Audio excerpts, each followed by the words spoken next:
Selamat pagi, Bapak, Ibu dosen, dan teman-teman sekalian. Terima kasih atas kesempatan yang diberikan.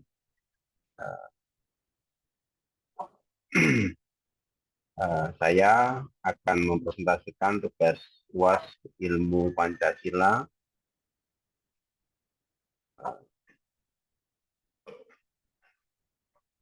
yang berjudul Aktualisasi Nilai-Nilai Pancasila dalam Kehidupan Mahasiswa di Era Digital.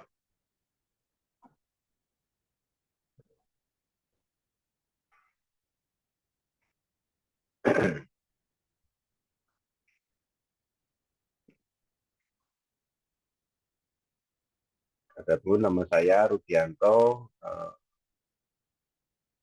program studi hukum. Mari kita mulai presentasi ini. Dimulai dari latar belakang. Teman-teman, Pancasila seringkali dianggap sebagai materi hafalan di kelas.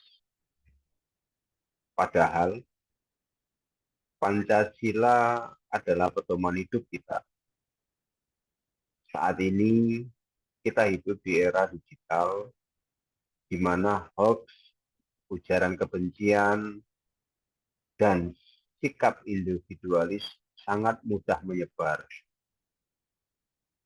Sebagai mahasiswa, kita punya tanggung jawab moral untuk membentengi diri dan lingkungan kita ya dengan nilai-nilai Pancasila. Ya.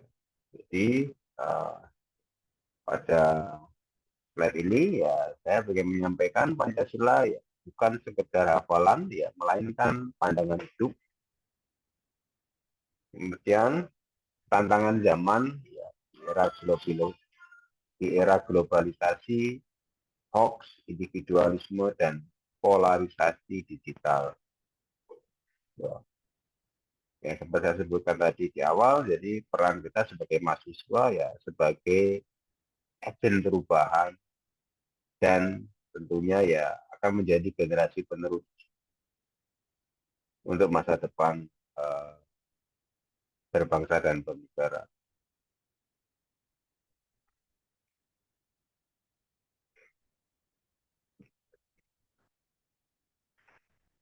Sebelum melihat penerapannya, kita harus paham posisi Pancasila. Ya. Pancasila berkedudukan sebagai dasar negara. Ya. Artinya semua hukum di Indonesia tidak boleh bertentangan dengan Pancasila. Selain itu, Pancasila adalah ideologi terbuka. Artinya, Pancasila tidak kaku dan bisa menjawab tantangan teknologi modern saat ini. Ya, jadi dalam slide ini saya menyampaikan ada 2 poin ya, dasar Pancasila sebagai dasar negara dan ideologi ya, yang mana dasar negara sumber dari segala sumber hukum ketetapan MPR nomor 3 ya, MPR garis miring tahun 2000. Kemudian yang kedua adalah sebagai ideologi terbuka, mampu menyesuaikan diri dengan perkembangan zaman tanpa kehilangan nilai hakikinya. Jadi saya ulang sekali lagi, Pancasila sebagai dasar negara dan ideologi.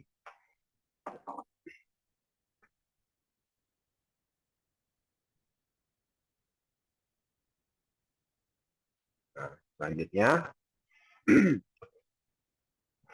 sekarang mari kita bahas penerapannya di kampus. Untuk sila pertama, contoh nyatanya adalah menghormati teman yang sedang beribadah. yaitu di mana di sila pertama ini berbunyi ketuhanan yang Maha Esa. Jadi kalau saya tadi mencontohkan implementasi di kampus yang bisa kita lakukan adalah ya adanya toleransi beragama, kemudian menghargai. Ya, contohnya dalam hal beragama adalah waktu ibadah rekan kuliah saat kerja kelompok misalkan. Ya, jadi harapannya kita sebagai mahasiswa harus bisa menciptakan lingkungan kampus yang aman dari perundungan, kekerasan, ya, uh, serta selalu bersikap adil kepada sesama teman.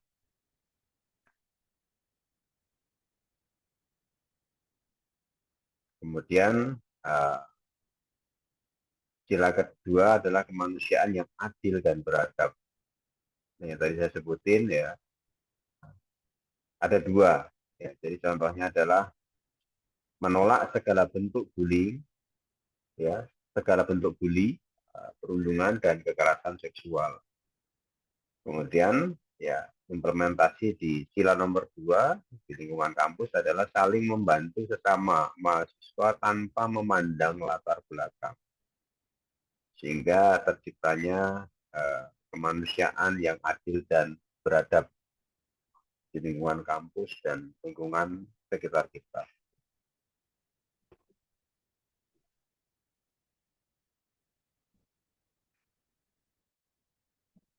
Selanjutnya kita bahas aktualisasi sila ketiga, yaitu Persatuan Indonesia.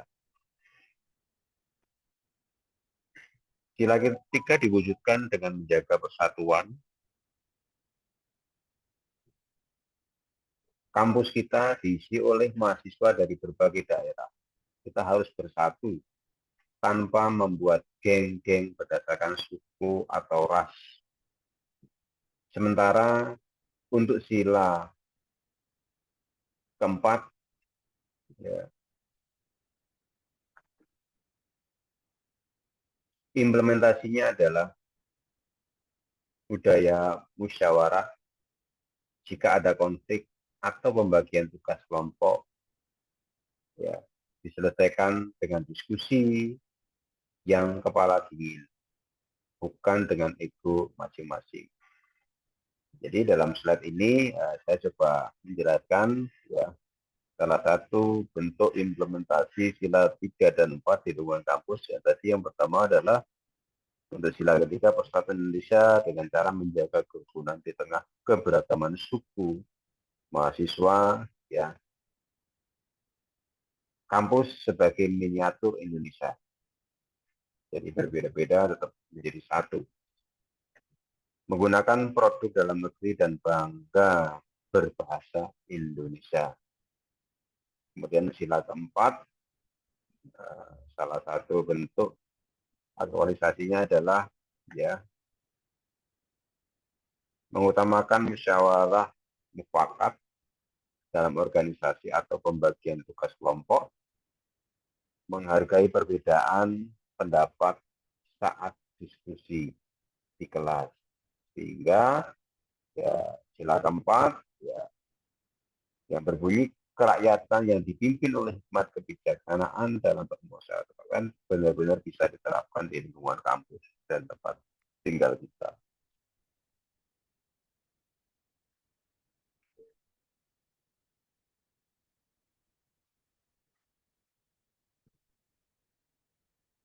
Selanjutnya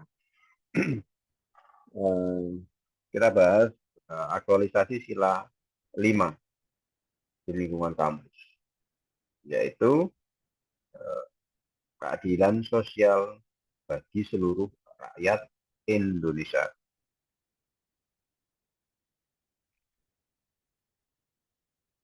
Bagi kita mahasiswa, keadilan dimulai dengan menyeimbangkan hak dan kewajiban. Kita wajib belajar dengan benar sebelum menuntut nilai bagus dari dosen. Selain itu, keadilan juga berarti kita menghargai kontribusi setiap anggota kelompok dalam mengerjakan tugas. Ya. Tidak ada yang menumpang nama saja. Artinya ya semua berkontribusi sehingga mendapatkan peranan yang sama. Dalam slide ini saya kelompokkan menjadi 3, ya, melaksanakan kewajiban sebagai mahasiswa, belajar, ya, bayar UKT sebelum menuntut hak, disiplin, bertanggung jawab, dan berkontribusi adalah wujud keadilan terhadap diri sendiri dan sesama. Yang kedua, saling berbagi ilmu dan tidak pelit informasi akademik. Karena ilmu yang dibagikan akan semakin bermanfaat dan menciptakan lingkungan belajar yang adil dan inklusif. Yang ketiga, menghargai hasil karya dan kontribusi teman kelompok. Berikan apresiasi yang tulus karena setiap usaha layak mendapatkan penghargaan.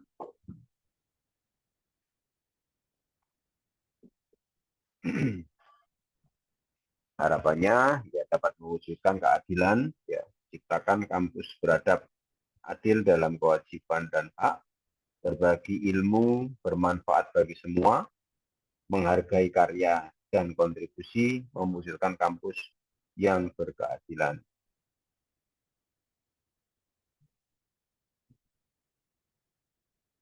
Bersama kita wujudkan Indonesia yang adil dan beradab. Nah, adapun tantangan dan solusi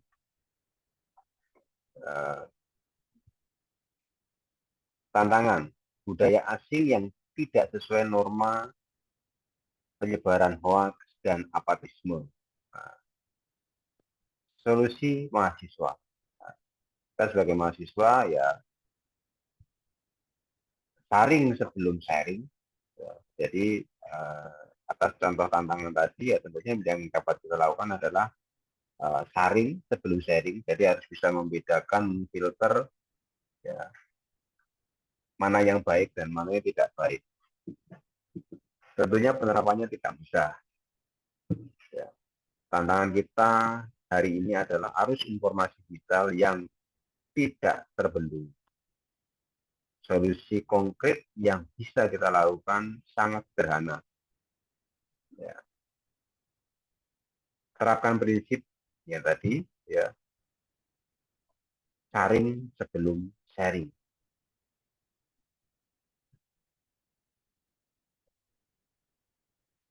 Ya, harapannya ya hal-hal yang kita sharing tentunya adalah hal-hal yang baik. Yang tidak baik ya pastinya tidak perlu di-sharing atau cukup di-skip saja.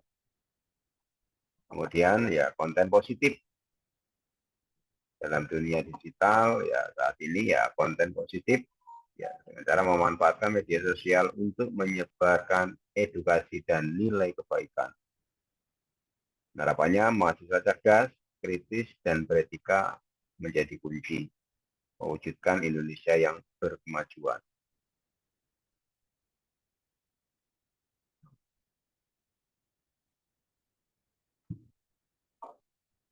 Kemudian selanjutnya dari yang sudah saya paparkan, kesimpulan Pancasila bukan sekedar teori di atas kertas, melainkan panduan tindakan nyata di lingkungan kampus dan masyarakat. Ada tambahan quote nih, Bapak Ibu semuanya. Ya, Pancasila itu adalah tindakan, bukan sekedar dalam ucapan. Jadi norma-norma, nilai-nilai baik ya yang diajarkan ya tentunya akan menjadi manfaat ketika kita bisa mempraktekkan, tidak hanya sekedar teori dan pengetahuan semata, tapi lebih penting kita harus bisa menerapkan itu dalam kehidupan sehari-hari dan bermasyarakat.